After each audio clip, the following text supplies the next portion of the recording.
Bom, vamos falar agora do nosso primeiro assunto, acho que é o assunto mais recente, né? Hoje a torcida portuguesa tomou um belo de um susto, né, Gomão?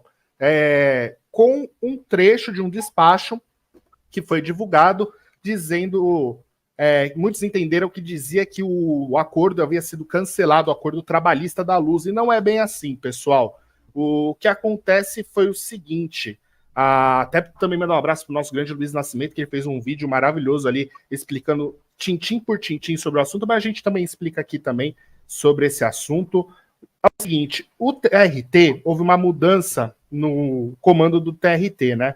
E houve um despacho assinado pelo juiz substituto Márcio Fernandes Teixeira, que ele opina, vou deixar bem clara a palavra, opina pela revogação do acordo trabalhista da Portuguesa por conta de 2 fatores. Além dele opinar por essa revogação, ele fala também do fim do parcelamento e a proibição de que o clube poderia firmar acordos desse tipo nos próximos 2 anos. Ele alegaria que a Portuguesa não teria apresentado uma nova proposta de pagamento parcelado, solicitada pela Justiça do Trabalho, e ele questiona também um valor que estaria em débito de 155 mil. Mas muitos perguntam, como 155 mil, se o acordo trabalhista hoje da Portuguesa, ele permite que a Portuguesa, faz com que a Portuguesa tenha que ceder 30% da receita ou um mínimo de 250 mil reais por mês para o pagamento das dívidas trabalhistas. Esses 155 são alguns reajustes da Justiça, porque a Justiça entende que a Federação Paulista de Futebol, que detém a cota da Portuguesa no Paulistão, deveria direcionar um valor maior para poder pagar essas dívidas. E a Federação está pagando religiosamente os 250 mil, que é o valor mínimo previsto. Tá? Ela pagou o mês de abril, vai pagar o mês de maio os 250 mil, por isso que ficou esses 155 mil. A Portuguesa já está entrando em contato com o TRT e está passando todos os questionamentos, respondendo todos os questionamentos do juiz. Ok, pessoal? Então essa é a informação que tem. Pode ser que o acordo seja revogado? Sim, se o TRT aceitar essa opinião do juiz substituto, pode ser que sim.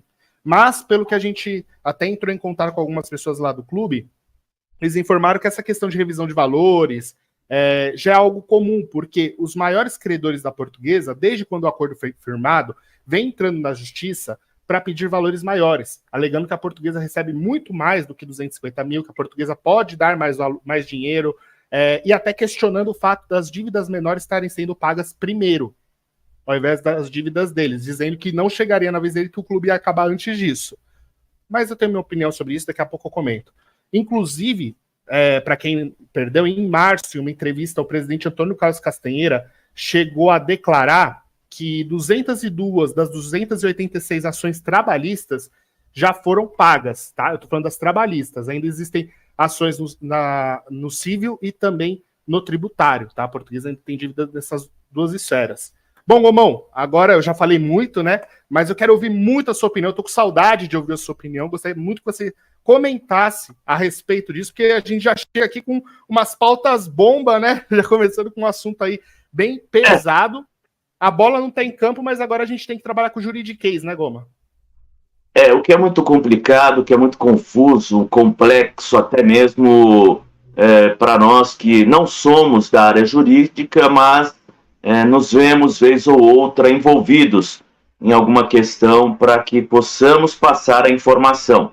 Também quero aqui deixar os meus parabéns ao Luiz Nascimento, que de forma muito bacana, muito didática, explicou o que está acontecendo, o que me parece ser muito natural, o que me parece fazer parte de um processo, como você mesmo disse, mudança de pessoas dentro do TRT, e aí chega um juiz substituto, ele opina, né, a opinião é dele, de como deve se proceder.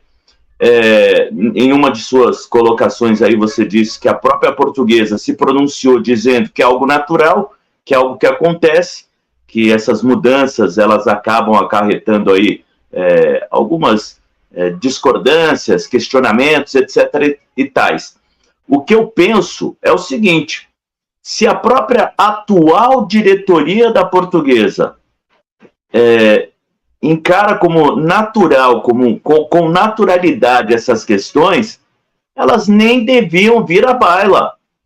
A Portuguesa, de alguma maneira, através do seu corpo jurídico, do sei lá quem, deveria encontrar formas e maneiras de se blindar com relação a essas questões, porque elas desgastam em todos os aspectos.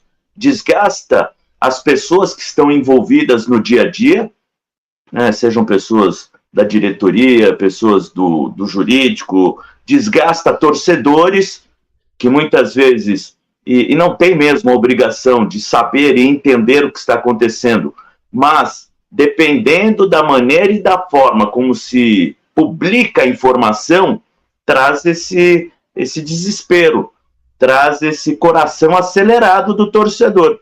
E aí lá vai outros colegas, ou lá vão outros colegas, discorrer mais sobre o assunto, e a própria Portuguesa, que tem a sua assessoria de imprensa, também esclarecer os fatos. Então, para mim é muito simples. Bola para frente, vamos seguir com o que está planejado, mas não precisava ter vazado. Até porque, se você pegar caso a caso, clube a clube, a Portuguesa não é a única que deve. Aliás, tem clube em Série A que deve até mais.